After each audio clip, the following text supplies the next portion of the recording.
The Metro Blind Sports Club is a London-based organisation. They run a number of sports, tennis being one of them, and these guys have been the pioneers of visually impaired tennis in the UK. You're allowed 2 bounces, so the balls have a rattle, so it gives you time to hear them. And if you're totally blind, it's 3 bounces. Ready, Roy? When you serve, you say ready, and your opponent says yes, and then you say play just before you hit the ball. Ready, adapt. Play. If you hit the ball before they say yes, you lose the points. Tennis has possibly a misconception as being a difficult, fast, furious sport, where in reality when you come in at the beginner level and use these tennis adaptations, it's a very accessible sport. With the visually impaired, we do have modified equipment, the sound ball.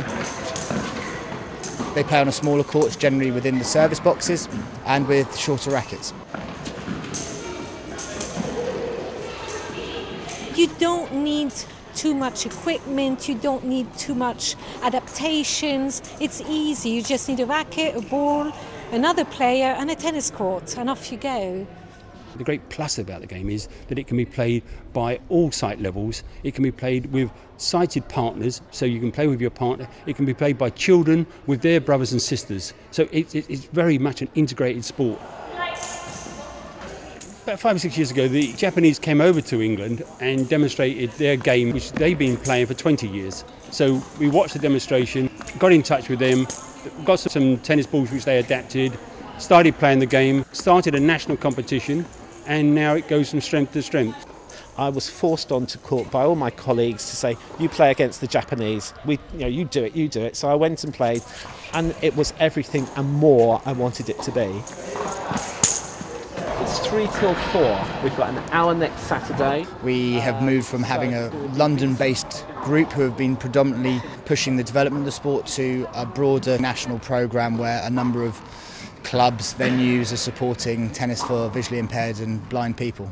The Tennis Foundation are driving this forward now.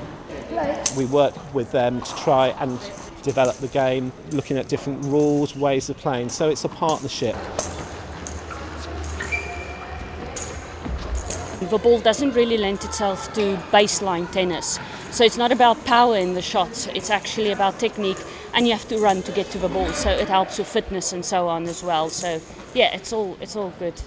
I've been playing for about 9 months now, and I'm really enjoying playing with other people who've got similar disability to me, and I'm growing in confidence and growing in skill as well.